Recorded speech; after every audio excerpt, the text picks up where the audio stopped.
actually, your college eventually kind of de-escalated. But it's fun. But I appreciate you being the legislator. And your knowledge, what's going on with legislation. I mean, yeah.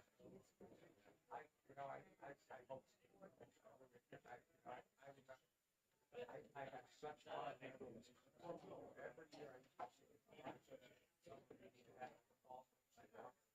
Every year I love it. It's great.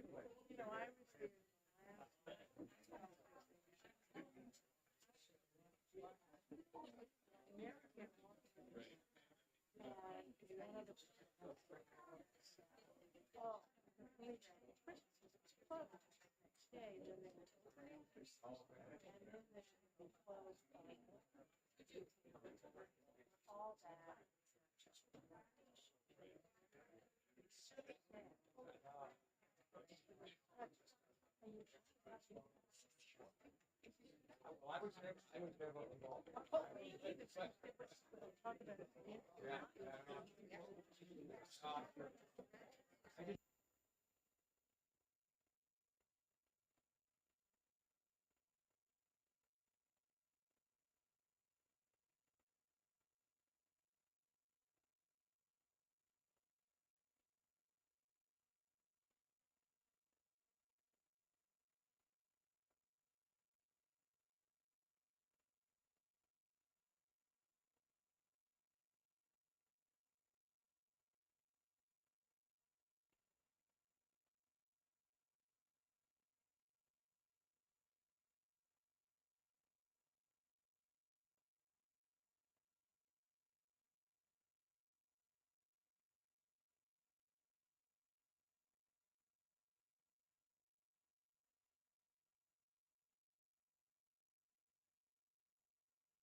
Kevin, did we finish with 275 or are we waiting for an amendment? Okay, because I see it, for some reason, it's not on the work session schedule. It was recessed, that's why it's not. Thank you.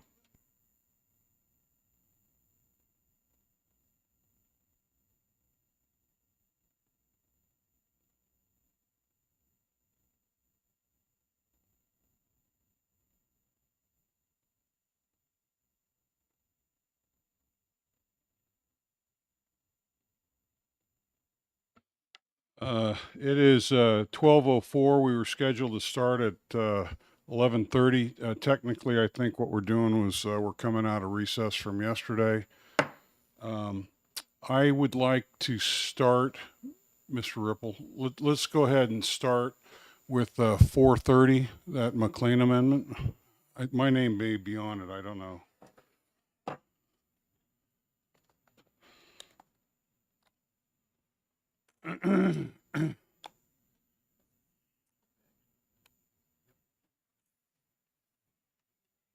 Thank you.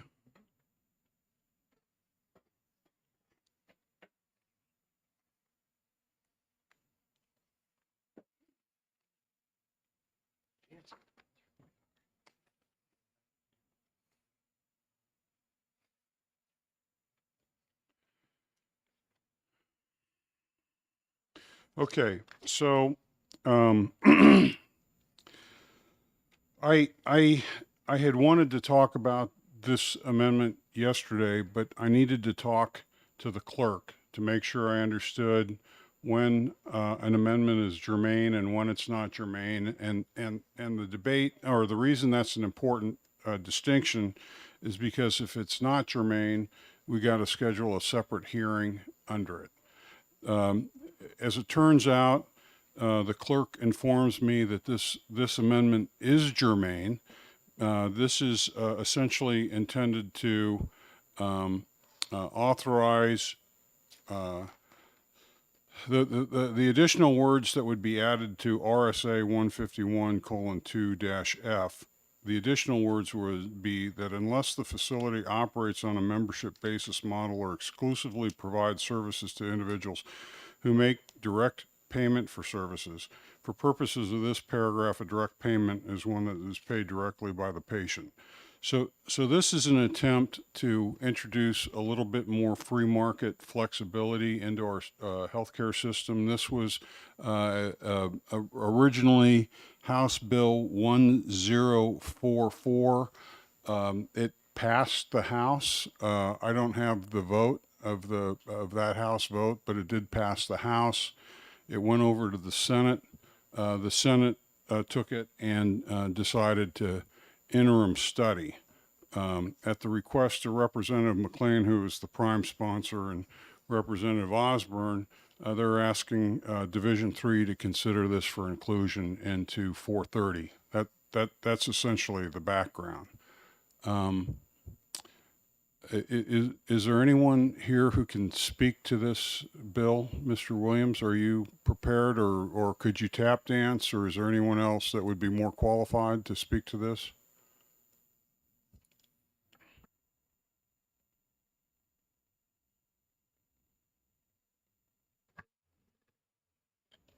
Chairman Edwards, thank you. For the record, John Williams, the Director of Legislative Affairs for Health and Human Services.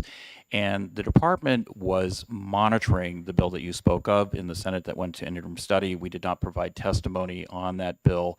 And so I really don't have much more to offer around that other than some of the testimony as to why it was put into interim study was general concerns around access to health care and what that could do relative to facilities being able to allow to operate outside of the specialty healthcare licensure by virtue of being a direct pay entity. And that's pretty much the totality of what I think I can offer to the committee. I don't know if there's others in the audience who would like to provide you with information. Do you recall any of the testimony over on the House side that was in favor of this bill?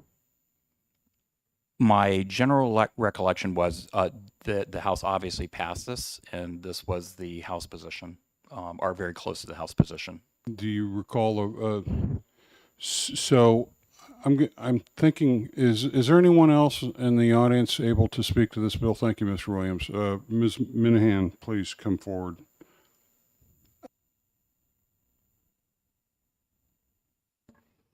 Thank you, Representative Paula Minahan, Hospital Association. We did oppose this bill in the House. We opposed it last year when it was introduced as well. This is a little different because McLean's bill actually was combined. So 1044 was actually combined with a membership-based business model, which was language that came out of Representative Cushman's bill, and then it was combined and amended in the House. I don't recall the vote in the House committee, to be honest. I think it probably was under probably party lines 11 to 10 or 12 to 10.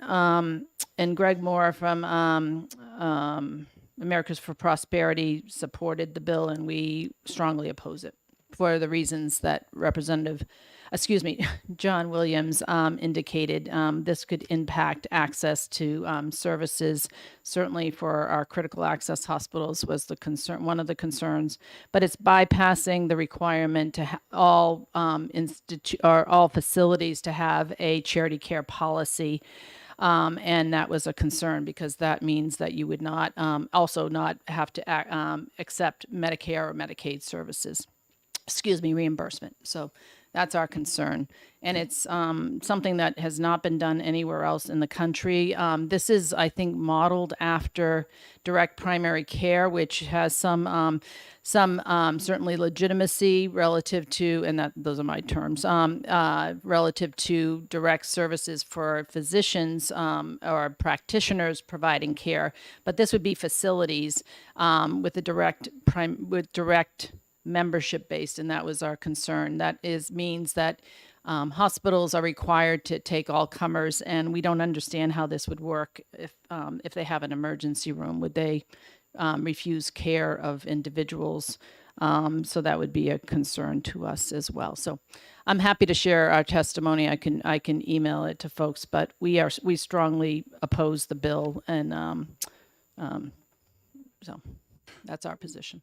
Is there anyone, stay there just a second. Is there anyone here who can speak in favor of this bill? Cares to speak in favor of this bill? The way it was described to me is that this is opposed by the hospitals because it enables additional competition to the hospitals. We're not which opposed. Which is a cynical thing, but I just thought I'd put the cynical Sure. thing on the table. Sure. We're not opposed to competition. We're opposed to impeding access to care for the vulnerable individuals. And we believe that this could have that effect.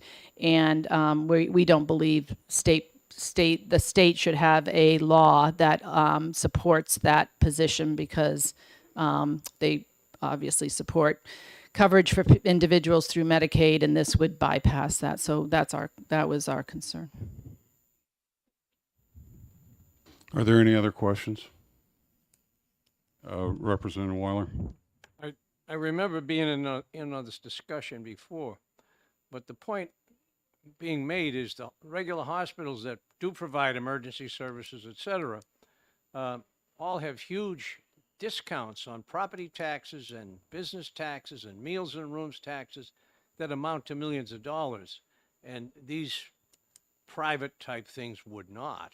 So that's one of the reasons, since that you're getting all the tax breaks at the hospitals, that's the reason why, because we're asking you to provide service, and quite often it's their board of directors that decides how much. But anyway, that's just what I've heard in the past on these. Thank you. All right. Are there any other questions? I'm going to call a 5-minute recess so that we can caucus on this. I didn't think we were going to be able to do this today, so some of the prior prep hasn't been done. 5 minutes.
We're ready when you are, but there's no hurry. If you're not done with your discussion, we can wait.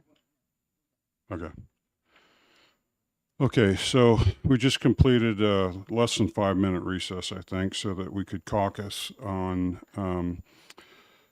Amendment 1742. And so is there a motion? I'm not sure the right motion is to make, but I'd move that we include Amendment 2022-1742H to SB 430. Moved, is that second? And then it's seconded. Is there a discussion? And your move, so effectively that's an OTP on this as an amendment to 430. That's what I'm hearing.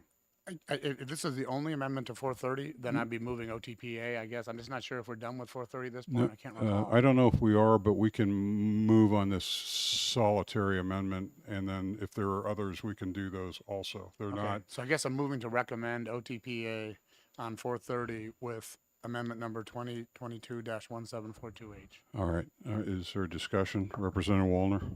Well, I'm going to vote no on this because, first of all, it's the first time I've heard about it this morning that we were going to try to include it here, and you know the Senate does have it. I believe I saw that they have it in interim study, and it feels to me like this is something that needs a little deeper dive than I can do this morning when I've only had like a 10-minute warning. So I'm Yes, voting ma'am. no. Everything you just said is absolutely correct.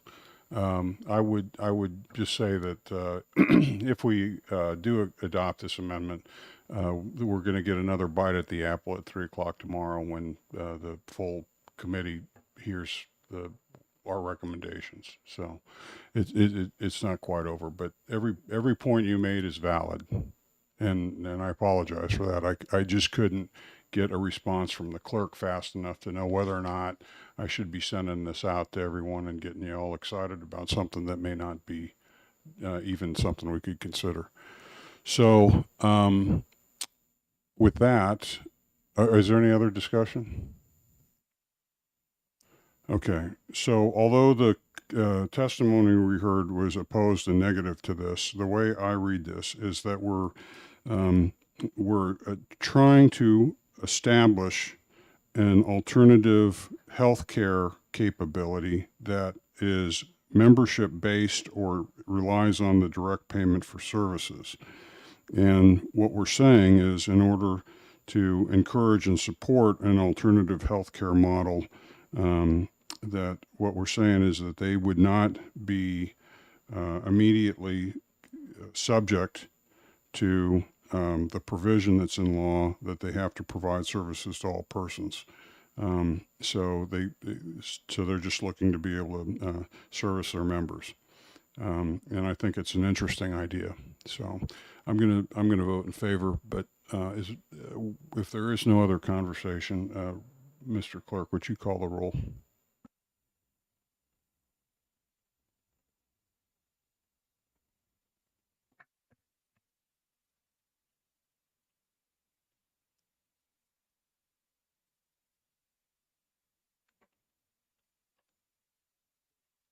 The motion is to adopt Amendment 1742H. Representative, and if you're in favor, say yes. If you're opposed, say no. Representative Erf. Yes. Representative Weiler votes yes. Representative Bean. Yes. Representative Wallner. Representative Nordgren. No. Representative Long. No. Chairman Edwards. Yes. Mr. Chair, the vote is 4-3. Thank you. Okay, so now we have to do an administrative thing. In order for us to meet the clerk's rules, this amendment has to be literally and precisely, all the way down to the comma, identical to what the House passed. And this version, this amendment missed a comma between the phrase any person and starting in the bold where it says unless the facility. Is that accurate, Mr. Ripple? Yes, it is. So I think we need a separate vote to, and I'm not sure how we would phrase this, but I would want to allow you to go get that comma fixed, and that we would have already voted that we want to approve the version with the comma in there.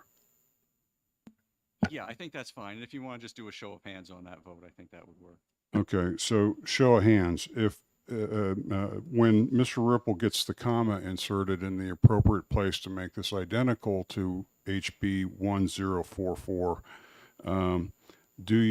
will you accept that amendment in lieu of the version that we just debated? Raise your hand. Okay. If you're opposed to that, please raise your hand. I see 4-3. Okay, so if you could take care of that, thank you.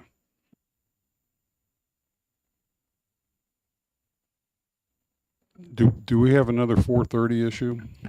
You have 3 other amendments, 2 of which you requested yesterday, and 1 of which is new and a request of HHS. So I can take care of the ones you talked about yesterday first, if you'd like.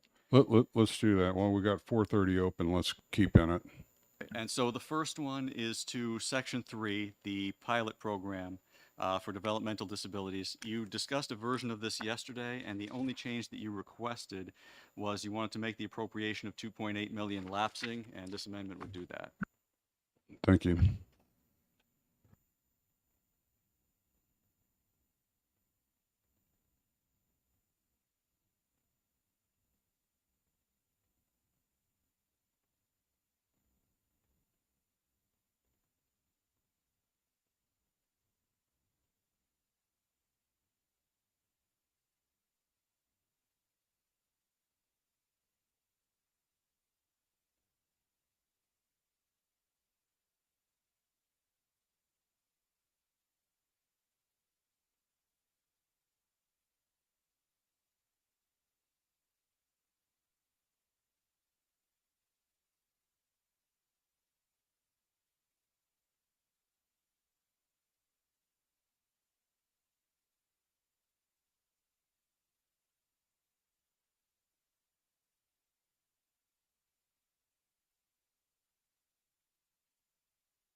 So 2 questions for you, Mr. Ripple.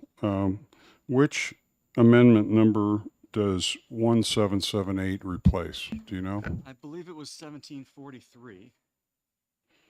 Okay, and then I was skimming this, looking for where we make it so that the funds are lapsing, and I'm not just, it's not jumping out. Well, you had on page 2 in the appropriations section, Roman 7, you had language specifically stating that it would not lapse, and by removing that, it would lapse. Okay, thank you for that. So we did discuss this yesterday.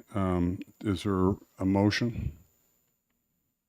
I would move that we recommend amendment number 2022 1778H to 430, SB 430. Is there a second? Seconded. Any discussion on this?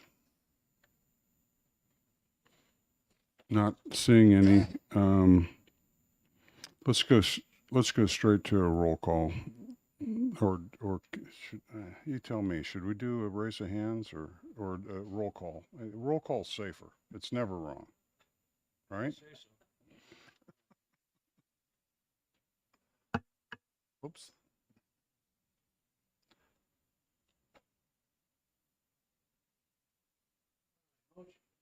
Motion is to adopt Amendment 1778. If you're in favor, you'll say yes. If you're opposed, you'll say no. Representative Erf. Yes. Representative Weiler votes yes. Representative Bean. Yes. Representative Wallner. Yes. Representative Nordgren. Yes. Representative Long. Yes. Chairman Edwards. Yes. 7-0. Passes 7-0. Okay. So we're done with that amendment. What's the next one on the carousel? You talked yesterday about deleting section 6, which is just relative to a reporting requirement. Section 6 of the bill as it stands now would remove the provisions saying that this report shall be submitted annually thereafter. So you wanted to keep this as an annual report, so you would just delete that section.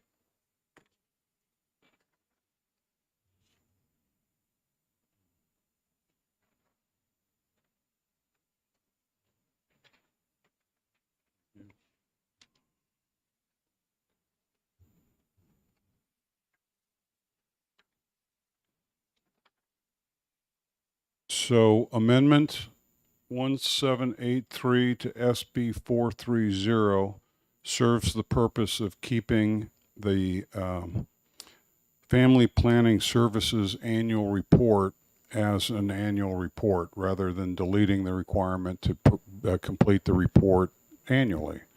So I think we discussed this yesterday. Do we have a motion? Yes, I would move we recommend adoption of amendment 20221783H to SB 430. Is there a second? Second. I'll Second. make- All right, Bean. Okay, it's now open for discussion. The discussion should be whether or not you think we ought to continue to get the Family Planning Services annual report from the department. I think we should. Okay, I would say not only should we, but it would be great if somebody could send me like just the most recent one that was done, because I don't recall seeing it, and out of courtesy to HHS Oversight Chairman Pearson, if you could just send him a courtesy copy as well. Okay, so thank you, Mr. Williams. Is there any further discussion, or did we just vote on? We just voted on this, right? 7-0. Oh, okay. Okay. I want to do the roll call just because I don't remember exactly what the deal was, but I got ourselves off step by taking hand votes when they wanted a documented roll call. So I just don't want to. There is no time for a mistake at this point. So let's do a roll call, please.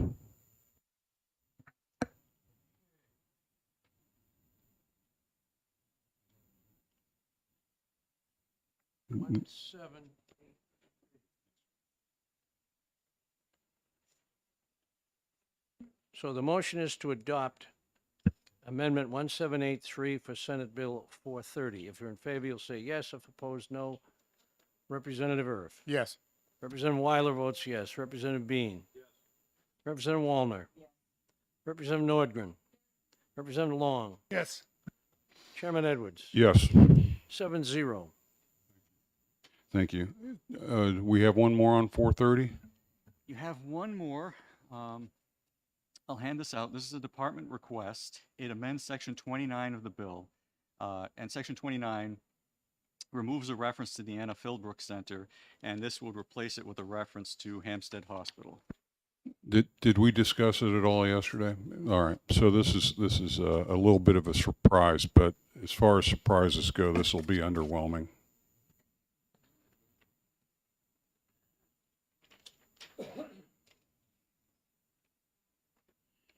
Thank you.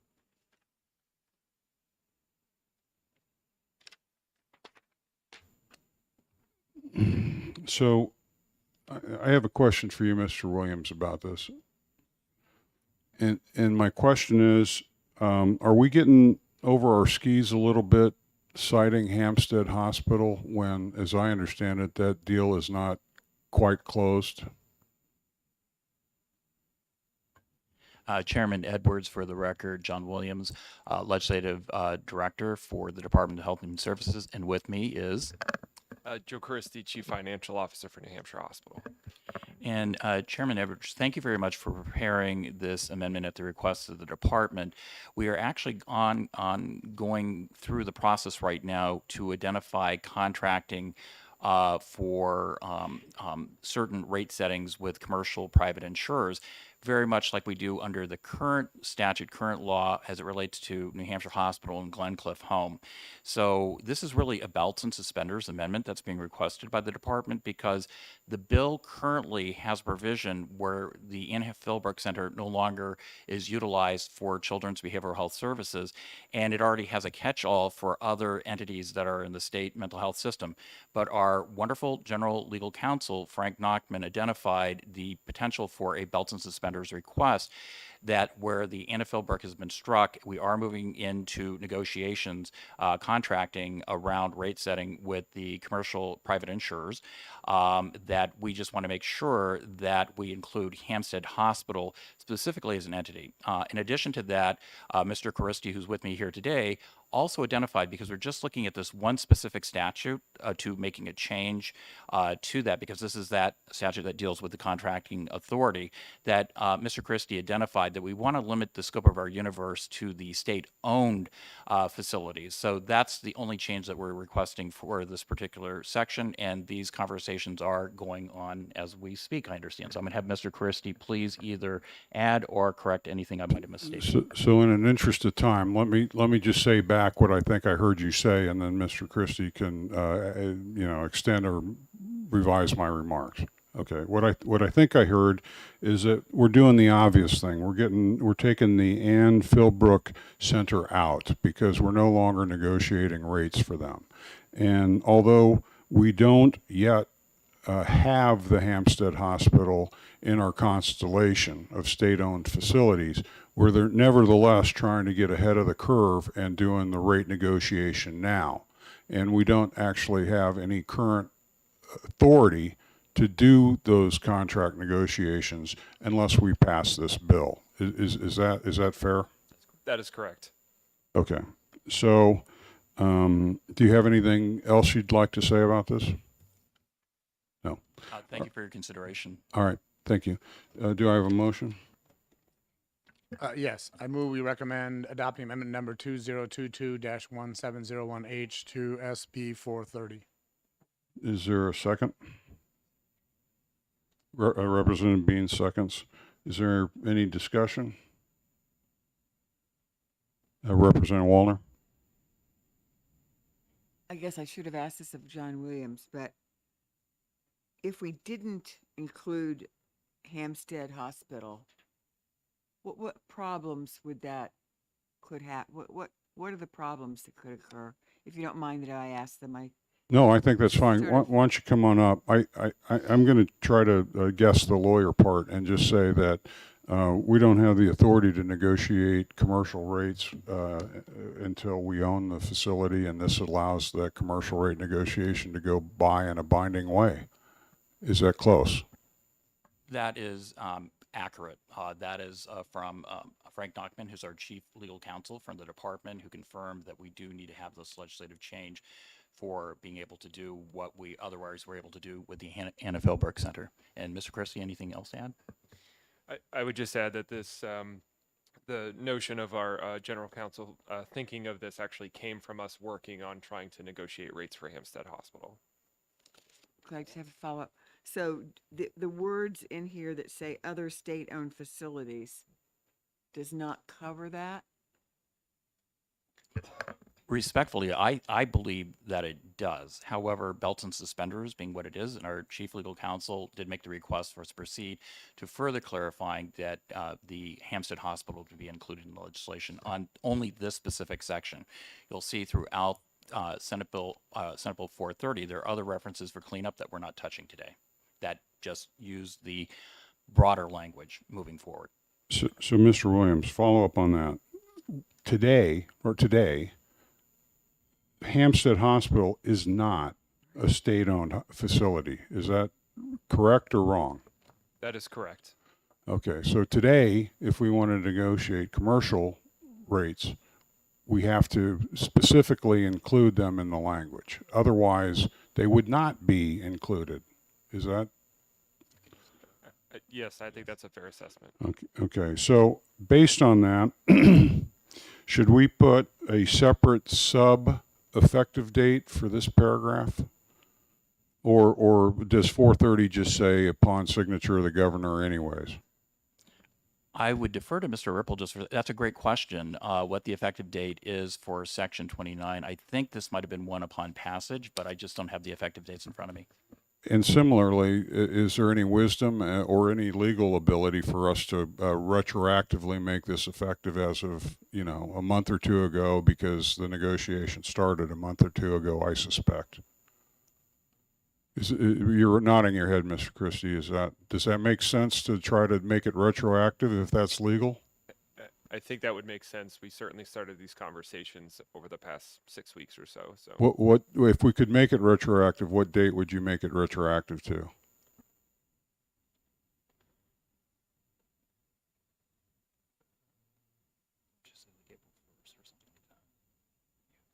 I think April 1st would be fine. April Fools, my favorite. Mr. Ripple. So it is currently effective upon passage, and I'm not sure I've ever seen a retroactive effective date before on a bill, so I'm not sure that that's something you would want to attempt. More of that crazy out of the box thinking. So I'll leave that alone and assume that the people negotiating want the negotiations to be binding anyway, so we don't need the extra detail. Okay. All right. Were we still in discussion? Do you have more follow-up? Oh, Go just ahead. One more question. So if the deal fell through, what does this have any? Would this have any obligation for the state if we had included it here and the deal fell through? I don't believe so. I think if the deal were to fall through, the state would have no authority to set rates for New Hampshire or for Hampstead Hospital, or real no purpose to do so. Okay, thank you. Are there any other questions? Not seeing any. I think we've completed the discussion and we're ready for a vote. Is that right? Mr. Clerk, could you conduct a roll call vote on 1701, please? The motion is to adopt Amendment 1701 for Senate Bill 430. In favor, say yes. Opposed, say no. Representative Irv. Yes. Representative Weiler votes yes. Representative Bean. Yes. Representative Wallner. Representative Nordgren. Representative Long. Yes. Chairman Edwards. Yes. Mr. Chairman, the vote is 7-0. Thank you. So that wraps up 430, I understand. Yep, that's all you had. Except All for right. OTPA. So do we need to do an OTPA on 430 with the amendments and that one that's awaiting the comma? Yes. So Okay. I will move, we recommend adoption of amendment 2022-1778 when it's changed to have a comma, and 2022-1783H and 2022-1701, all those amendments to OTPA with those amendments on SB 430. Is there a second? Seconded by Representative Bean. So is there any discussion on the OTPA motion? Not seeing any. Mr. Clerk, when you're ready. The motion is on ought to pass as amended by all those aforementioned amendments. If you're in favor, you'll say yes. If you're opposed, you'll say no. Representative Irf. Yes. Representative Weiler votes yes. Representative Bean. Yes. Representative Wallner. Reluctantly, yes. Representative Nordgren. Yes. Representative Long. Yes. Chairman Edwards. Enthusiastically, yes. Vote is 7-0. Thank you. So with that, we've finished up on 430 for today. We probably need to write a blurb on this. Is there a requirement for a blurb? Well, there is, right? Yes. Anyone enthusiastic about writing this blurb? We'll find somebody. We will have to describe what each separate amendment did. Just the amendments, not the whole bill. Is that the case? No, you will say, the committee voted in favor, and you describe what the bill does, and then say that This amendment changed this. This I'll write it, amendment Chaz. changed that. You'll write that? Yeah, yeah. Representative Urkel, write that. Did you have a question? I do have a question. So tomorrow, when we come to this bill, there will be there will be another opportunity to amend it. I will make sure that in particular, you have an opportunity to talk through the membership-based amendment. Do you want to talk to all of them or No, specifically just- to that one? No, just that one. So just that one. I will make sure that we take a fresh look in the full committee on that. Okay, I want to think through what the process is, though, to get that out of the bill. Let's say that's what I want to do, is to take it out. I'm going to need an amendment. You won't, because the motion tomorrow would be ought to pass as amended, and you would take separate votes on each amendment. So you would have Okay. it again, Okay, tomorrow. so we can just vote no on that amendment right. tomorrow. Right. And Make the it t- much simpler, thank you. No problem. And to tie it into a side conversation you may have heard snippets of, it had been recommended to me to try to make this the form of a trailer bill format so that we could add and subtract particular clauses without having to redo the whole thing. And as Mr. Ripple has educated me, it's effectively already that way because we're handling these amendments separately. Is that correct? Okay. Okay. Representative Weiler? Could I ask Mr. Ripple, is it 5 total amendments? 4 amendments. Okay. All right, which one am I mistaken on here? 1778, 1783? 1778, 1783, 1701, Yeah. and 1742 with the addition of a comma. What about 1783? 1783 is in. Yep, that was one of the 4. I had it down twice, thank you. It was such a good amendment. Do it twice. Okay, I think we're done discussing 430. So let's go to 275. Mr. Ripple, as I recall, the amendment we were going to ask was on line 8, the term "and non-public" was added. And it looks like we added at the bottom on line 19 into 20, the governor may remove any non-legislative member with or without cause.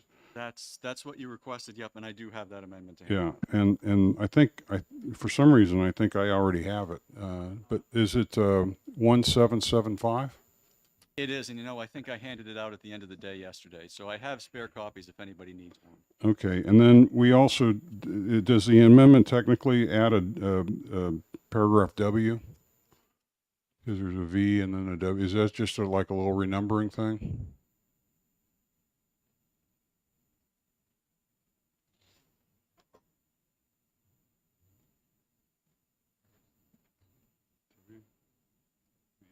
Strike V, add W. But there, Because OLS will fix that anyways if it's Which bill? right or I wrong. think because it's elsewhere in the bill. Which bill are we on now? I'll take a look at the whole bill when I sit back down. 275. All right, let's see if I got it. Okay, so in summary, we're going to pull up an amendment to SB 275 that was partially discussed yesterday. The part that we discussed was the inclusion of the phrase "and non-public" to expand upon the idea that this support is intended for public school programs and also the non-public ones. The part that we did not discuss, I don't believe, is the last sentence that says the governor may remove any non-legislative member with or without cause. That seems to me to make sense because if anyone gets arrested for something horrible, it may be necessary for the good of the reputation of the advisory commission to be able to remove an individual such as that. For example, if somebody got arrested, dealing opioids, it would be good to get them off of the opioid commission. So that's the general purpose. So we can take a motion, and if there's a second, we can discuss it further. I would move amendment number 2022-1775H to SB 275, that we recommend that amendment to it. Is there a second? Seconded by Representative Bean. Discussion?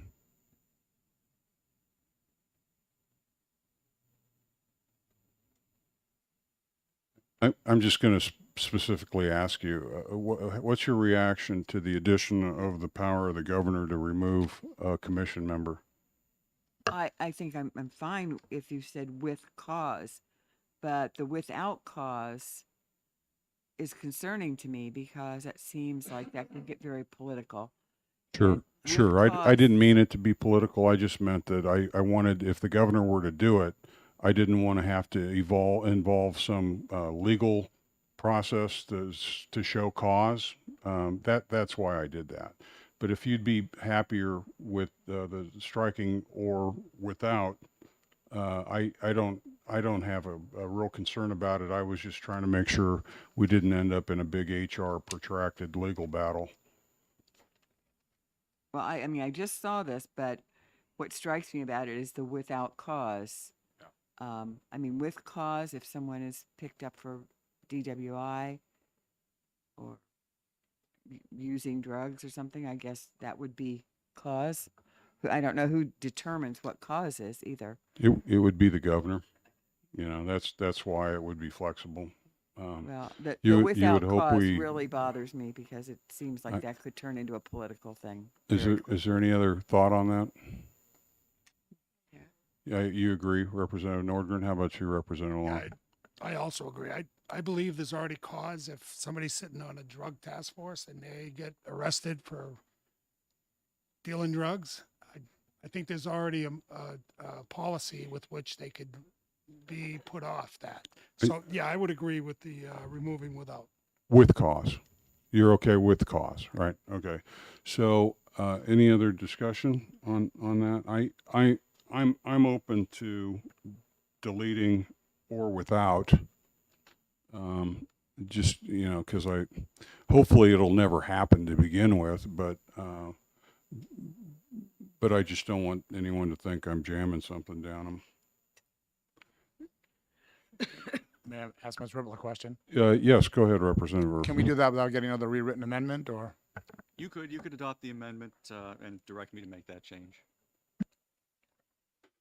All right. Do you want me to remove withdraw my motion and make a new one? Just keep it clean, yes, sir. So I would move adoption of amendment number 2022-1775H to SB 275 with the removal of the words with or without cause at the end of the piece amending section 7. But I think we intend to keep the I'm word sorry, with cause. I'm sorry, thank you. Or with, excuse me, rewording those last few words. Removal of or without cause. No, removal or without. Just with cause. So we're leaving with cause. Sorry, yes. Oh, no sweat, no sweat. Okay, so is there a second to that modified amendment or a motion? So moved. Any further discussion? Mr. Clerk, would you take a roll?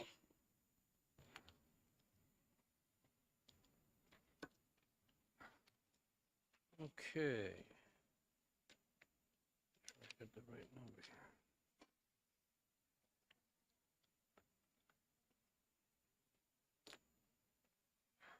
Motion is to adopt deleting without cause. Deleting simply without. Or without. That's- The that's two in there words twice. or without. Or deleting or without cause from Amendment 1775. Cause is not being deleted. Just the words or without. Well, it reads, okay, let me So it'll look at still that read again. with cause. With, okay, just without, deleting without, or deleting with the words or and without. I'm glad you had the same issues I did, Representative Waller. Thank you for making me look not so bad. All right. All right, if you're in favor of that, adopting that, a motion with the change still stated, please say yes. If you're opposed, say no. Representative Erf? Yes. Weiler votes yes. Bean? Yes. Representative Wallner? Representative Nordgren? Yes. Representative Long? Yes. Chairman Edwards? Yes. 7-0. 7-0, that amendment to 470 or 275 passes. Mr. Ripple, we don't have any other amendments to consider on 275, right? No, you don't. So do we need a motion now on OTPA on 275? Yes. Yes. Is there such a motion? So moved. It's moved. Seconded. Mr. Clerk, when you're ready. Okay, so the only amendment is the 1775, is that correct? Yes.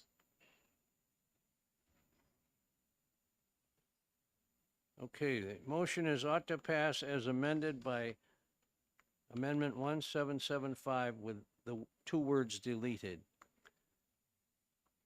If you're in favor, you'll say yes. If you're opposed, you'll say no. Representative Erf? Yes. Representative Weiler votes yes. Representative Bean? Yes. Representative Wallner? Yes. Representative Nordgren? Yes. Representative Long? Yes. Chairman Edwards? Yes. Mr. Chair, the vote is 7-0. 7-0. Recommendation to finance will be OTPA on SB 275. Is there anyone interested in writing the committee report? Yes, Representative Erf says yes. Okay, thank you. Which takes us to 416. I think there's an amendment there that you've not yet passed out. That's correct. All right. So yesterday you considered an amendment to remove Section 3 entirely, and you ultimately decided to ask for another amendment to leave Section 3 in place, but add the words, if a functional behavioral assessment exists for the student. So that's the amendment that I have now.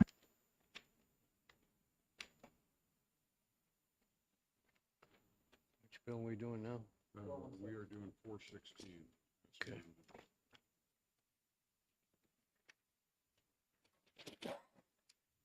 Thank you.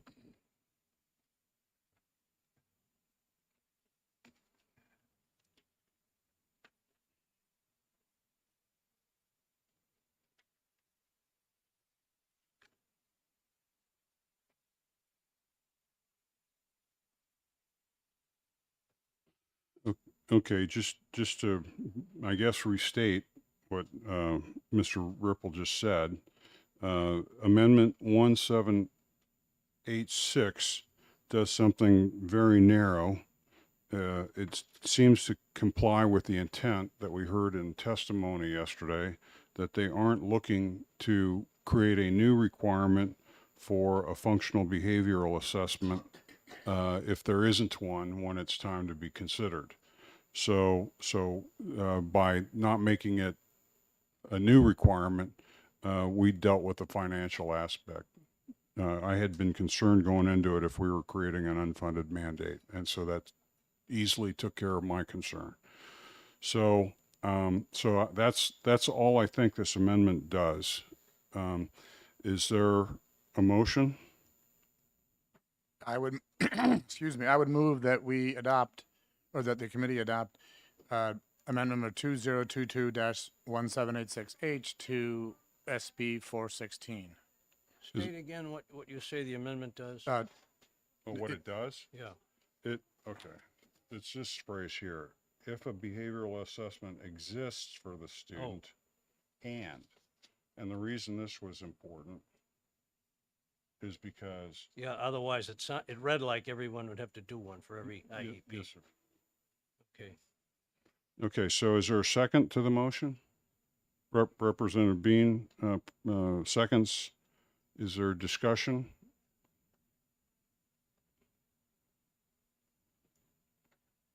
Not seeing any discussion. So you got so much writing to do there, Mr. Clerk. So, but when you're ready, we'll be patient. When you're ready, we can do a roll call on this. Because we're going to have to do a roll call on the OTPA. Let's just do a show of hands on this amendment. There we go. So show of hands if you approve of this amendment. That looks to be 7-0.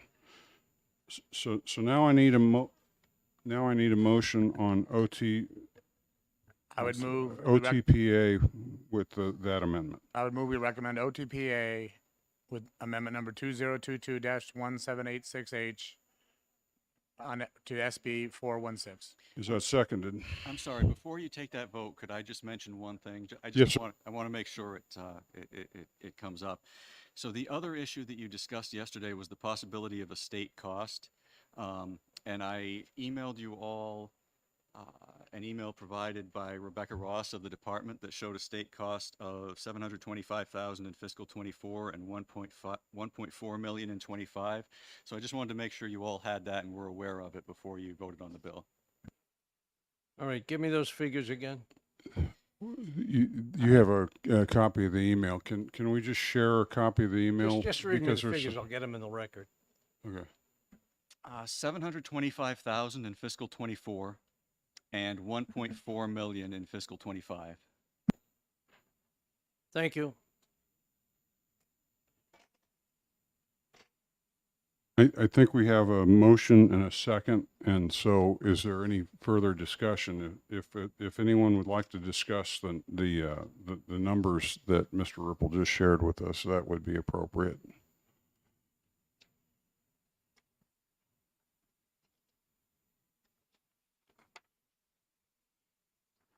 I have a question for you, Mr. Ripple, or maybe somebody in the crowd.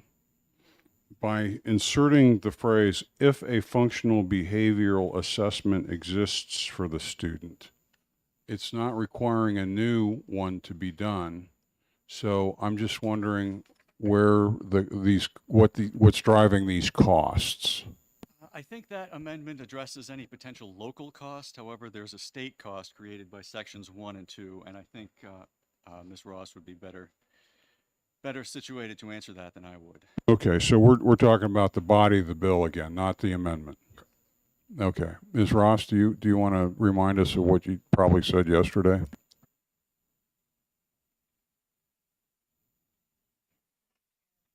Members of the committee, Rebecca Ross, the director of the Bureau for Children's Behavioral Health. When we discussed this yesterday, we talked about the amendment resolving any question that there would be additional costs through the educational system and the local school districts.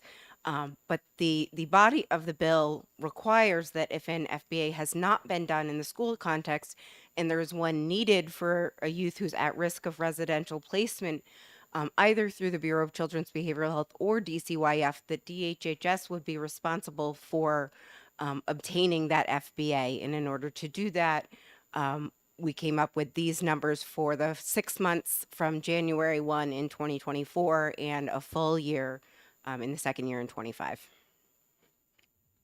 Okay, I know you did this yesterday, but would you remind us, this is the cost of doing an FBA. Would you just trip through a couple of benefits and what the financial implication may be of the benefits of having an FBA available? Sure. If an individual is going into residential treatment as a result of their behavior at home or in the community, and an FBA can be used to address and come up with a plan for those behavioral challenges, the goal would be to reduce or eliminate the need for residential treatment, including out-of-state residential treatment. The goal of doing it when they are at risk of going into residential would be doing it earlier so that we're not waiting to treat them in a residential setting. So by spending 10 to 15 hours at approximately $400 an hour to have the appropriate professional do the functional behavioral assessment and have a corresponding treatment plan that works with all of the other elements of the system of care, including the CANS assessment and the CAT tool for determining the appropriate level of residential treatment. We would then take that information to meet the child's treatment needs and reduce the need for expensive care, either residentially or out of state.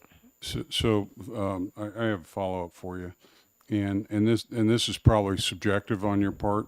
I'm kind of used to seeing cost-benefit analysis, and I'm seeing the cost analysis. A benefit analysis would inform us whether or not it would be possible to actually reduce our net costs, because as a benefit to having the information earlier and in a better way. So I'm just curious, in your professional opinion, do you think this is incremental cost addition, or do you think once we factor in the benefit of having this information earlier, that we may actually avoid costs and end up in a financially a positive situation? I think this, combined with the other initiatives of the children's system of care, we will absolutely see over time a reduction in the higher expenditures, which will overall reduce costs. I think that we won't see that until we have it in place and have it incorporated into the residential and community-based treatment program. So initially there will be that added cost. The 5 to 10 year will certainly, this will contribute to decreases in costs of residential and long-term care. So what I would appreciate you thinking about is, if I get invited back next year to have anything to do with DHHS budgeting, if you could make sure to remind us if you have more better information about the cost benefit side of this. I just would like to hear it as an update. Absolutely. I think what is difficult is with all of the changes that we're making, Yeah. to reflect the outcome from one particular change, it's more of the system-wide Yeah. change, and this is a key piece of that. I totally believe you. Are there, Representative Wallner? Yes, from a question for Ms. Russ. Does this also include children in the juvenile justice system? Yes, absolutely. So all children who were going into residential treatment? Or at risk of. Now, Okay. we've taken out of the numbers those that have an autism spectrum diagnosis that would be covered by Medicaid, those that had already had one through the schools. So we've tried to narrow it down to those who anywhere in the system would be accessing residential but don't otherwise have one provided for them. Great, thank you. Any other questions?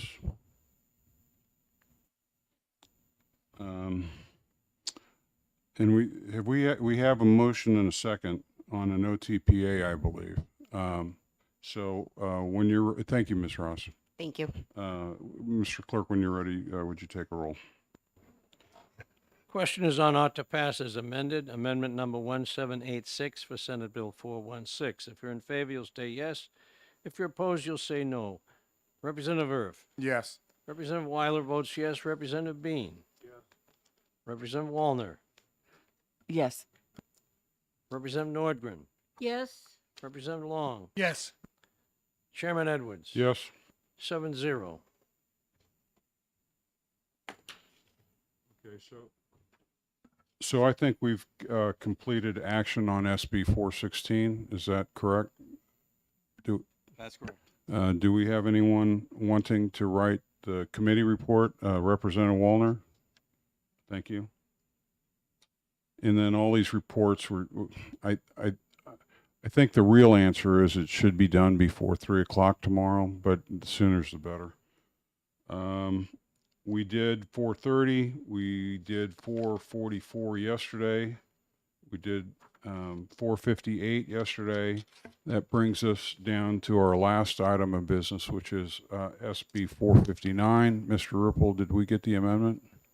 No, and I'm not sure when it will be back. I do expect it back today, but I didn't leave it with OLS until around 11 o'clock, and I think it might take them some time to comb through that. Oh, yeah. What is on the calendar for tomorrow morning for finance? I know that Representative Umberger doesn't start till 3, but I don't have situational awareness on the rest of the finance movements tomorrow. There's no other finance meetings scheduled until the 3 o'clock. But if you did a recess and announce it now to a time certain, that would be legal to continue this. The people that are interested are here now, as are the people that might want to testify. And I'll ask Janet to put a note outside the door, and we could probably meet here at 11 or something like that. So let's discuss this. We have to come in tomorrow anyways. Representative Long, are you going to be there for the finance meeting tomorrow anyways? Or I don't believe, for the 3 o'clock? Oh, I didn't know about that, but yeah, I guess I am.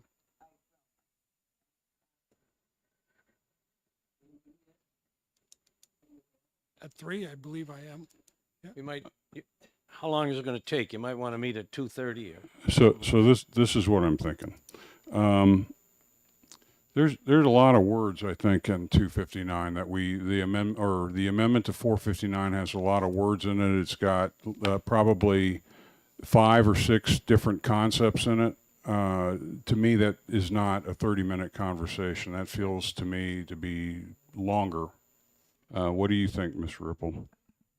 It could be longer for sure. I think everything that's in the amendment was talked about yesterday. However, seeing it with fresh eyes might encourage more conversation.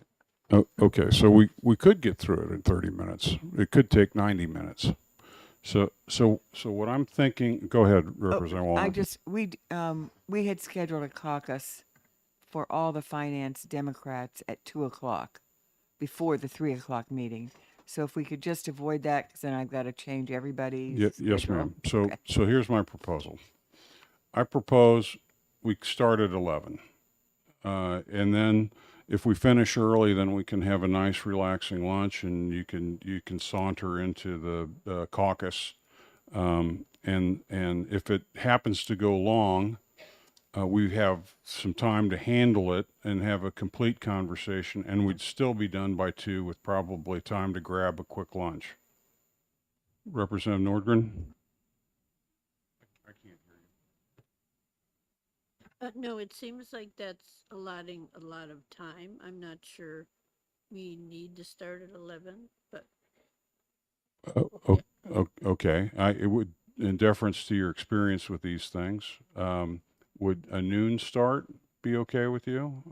We could maybe grab a lunch before we get started, and that way we'd try to for sure be done by 2 so that you could hit your caucus. I don't anticipate it's going to take 2 hours, but yeah. We could just take a straw poll now and really get it done. Yeah. Okay, we have to see it. Right. So, what's your recommendation? What about 12:30? Split the difference. Yeah. All right. So, I will ask Mr. Ripple that when you do get the copy of the amendment, that you just email it to the whole committee as soon as you get it, and then we will recess this until 12:30 tomorrow. We are now in, well, let me do one more check. So we have people in the audience who are concerned about 459.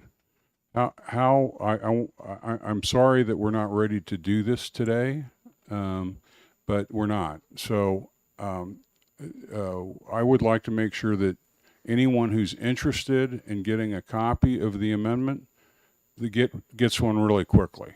So if you will give your email address to Mr. Ripple, we'll just try to get you a quick copy, immediately after the committee gets one.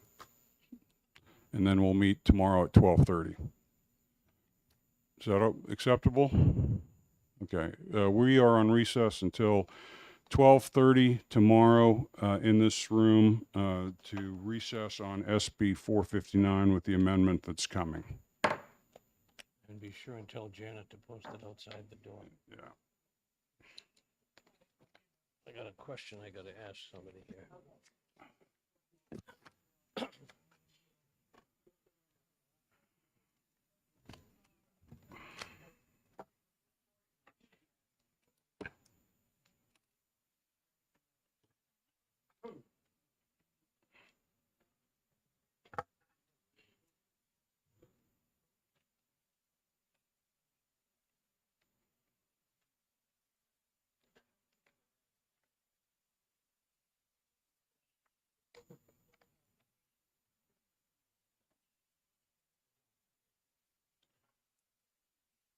Sorry, Harry. Well, you got to come in anyways tomorrow, so it's not like a new trip for you. It's just an earlier trip.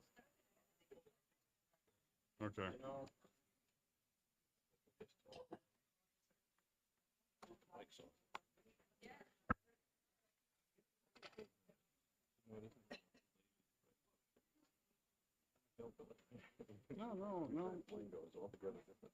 Sure.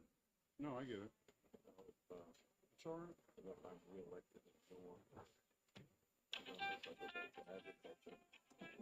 No, you're good. You would have to right there anyway. You two would use common. Well, that's more Hey, Aaron, what's up?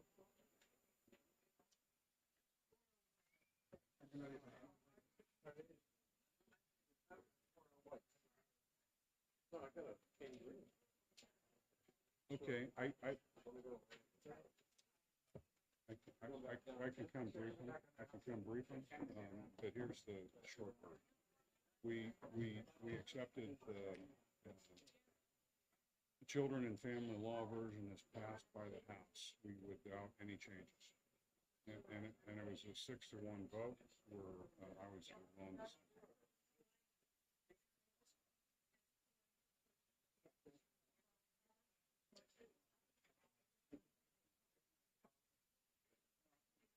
Yeah, I was really irritated. I felt the committee revolted and that we walked away from some Republican good government principles and advocated our responsibilities for public safety. But I was outvoted easily, so maybe I'm wrong.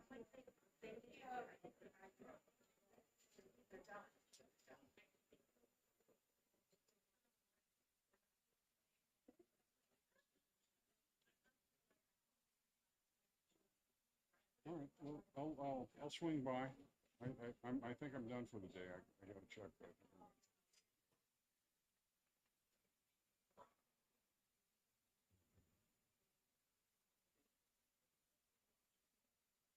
Oh, how fun. Okay, thank you.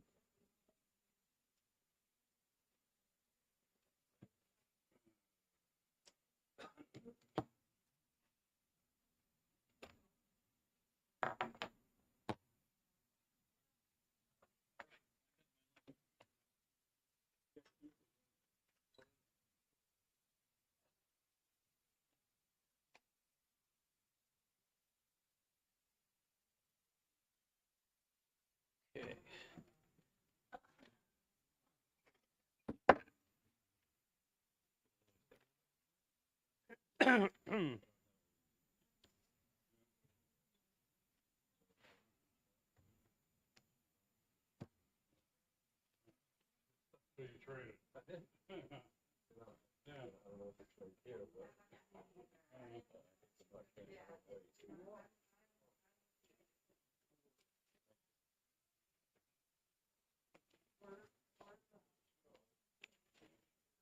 I don't know what happened to the calendar.